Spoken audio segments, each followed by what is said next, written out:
Did you expect more from President Obama, or has he gone as far as you expected him to go on the Cuban issue? Do you think that he wants to lift the embargo and that there could be proper relations between Cuba and the United States under a second Obama term? Yo creo que Obama es un hombre justo.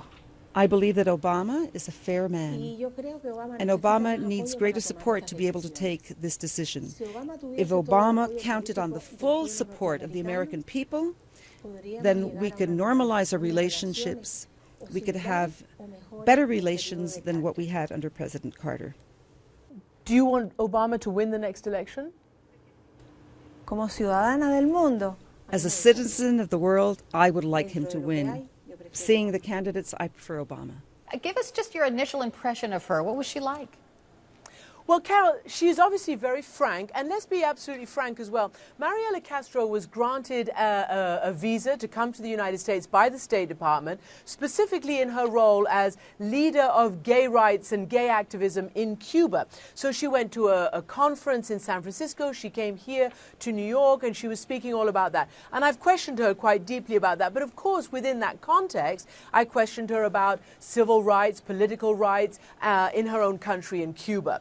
And it's very interesting what she had to say. She is the second generation, and she is agreeing and acknowledging that there do need to be changes. Already her father, Raul Castro, who's now president there, has implemented some economic freedoms, some economic progress there, because they know they have to change.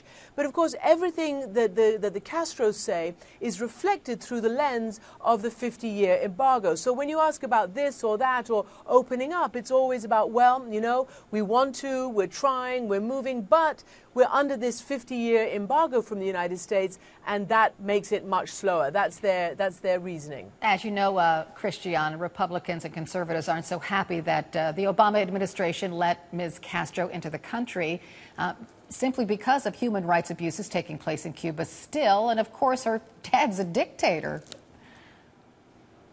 Well, listen, Carol, as you know, I mean, this is not new. The Cuban-American community has always had very angry relations with the Castros. But as you also know, that is changing in terms of the dynamics of that relationship between the different demographics. If you look at the polls, much younger Cuban-Americans have a very different view and are much more open to changing this policy, which all of us know has simply not worked. The embargo, if it was intended to break the back of the Castros and have them fall, has simply not worked. So President Obama has tried to do things, and as you know, she was invited in, or rather not invited in, but allowed to come in, not just under President Obama, but under President Bush as well. The last time she came in was in 2002. But we did ask her very pointed questions about all the issues that make people outside of Cuba question what's happening there. And this interview is going to air on CNN International on my program, also online at amanpour.com. So it is a long and interesting interview, and